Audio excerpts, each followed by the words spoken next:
Hi, and welcome to Temple Reef's Insight series. In this chapter, we will show you our Ronin 3-piece travel rod and how we designed and engineered this to have the strength and performance of a regular Ronin. We've seen quite a few reputable brands attempt to make 3-piece travel rods for tuna and GT casting. These were great for travel, but prone to breakage. Hence, due to this breakage, 3-piece rods have generally not been accepted by the mainstream. GT and tuna casting, as you know, is very demanding on tackle and on equipment. So any weakness in the rod will be exposed and will break. Studying the existing 3-piece travel rods on the market today, we noticed two characteristics of these rods. First of all, the 3-piece designs have got sections all of equal length.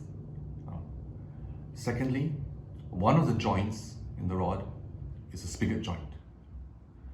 Now these two things are suboptimal because they constrain the design of the rod, plus they make the rod weaker than it should be.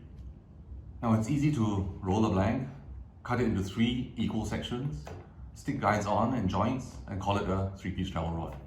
But designing a real 3-piece rod is much more than that. Now there are two main concerns with 3-piece rods. First of all, flat spots on the rod that affect the curvature. Secondly, the strength and the integrity of the joints, especially the second joint on a 3-piece rod, which is almost always a spigot joint. Now, here at Temple Reef, we have designed our 3-piece rods from the ground up. So not like a 2-piece rod at all. We designed it from the ground up so that it should be a proper 3-piece rod that takes all these features and all these factors into consideration, so that we get the optimal product. So before we get into the details of the design, let me talk about the two main types of joints that rod makers use: the spigot joint and the ferrule joint, and the pros and cons of each. So guys, this is a typical spigot joint. It's a tubular blank that has been cut, and then a solid third piece has been inserted and permanently fixed to the bottom half of the rod. This piece is pretty long. This creates a very nice rod profile, as you can see, because the blank tapers evenly from the butt section into the tip section. But there are two problems with this kind of joint. First one, the spigot joint has got 3 pieces. This, the spigot inside, and this. And under heavy load, this creates 2 possible failure points for the rod. Here and here. Now, spigot joints are not all bad. Some of them are great for lighter applications, lighter rods, but for GT and tuna fishing, where massive loads are applied, the spigot joint is not a preferred option.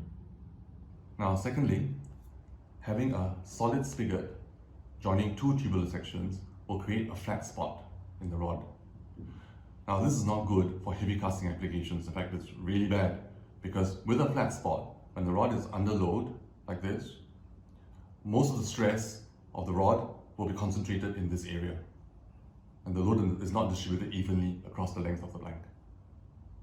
Notice also that this particular rod manufacturer wanted to have a 3-piece travel rod made of 3 equal sections. So in this case, the joint placement ended up being in between 2 guides. Now this results in an unnecessarily heavy rod because of the additional reinforcement material needed here and here to support the joint. Now let's look at Temple Reef's 3-piece travel rod design, which is not just a rod cut into 3 equal lengths. Our design optimizes strength, weight, and performance. In order to address the issues associated with the spigot joint, we adopted a ferrule joint with very strategic placement. Now, rather than placing the joint in between 2 guides that will require reinforcement and extra weight, we integrated the joint into the guide train.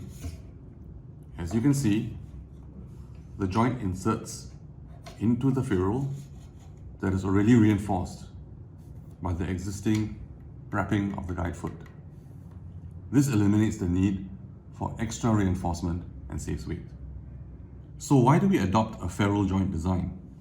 This is a much stronger joint because one tubular section is now directly inserted into the other without using a spigot. And because there's no spigot, the flat spot problem is eradicated. Now that we've explained the science and logic behind our design, let's look at the actual outcomes. Here on the left, we have the regular Ronin 83-8, which is a PE8 GT or tuna casting rod.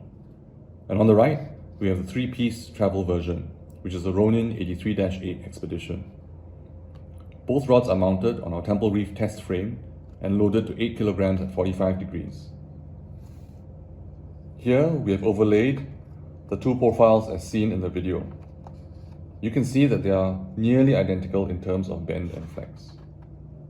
So with this, we have successfully created a 3-piece travel rod with the same attributes as the regular Ronin. So now you know why our Temple Reef 3-piece travel rod has got 3 unequal sections. Thank you for joining us for this video, and we hope you learned something and enjoyed this. Please subscribe and look out for us next time. Thanks.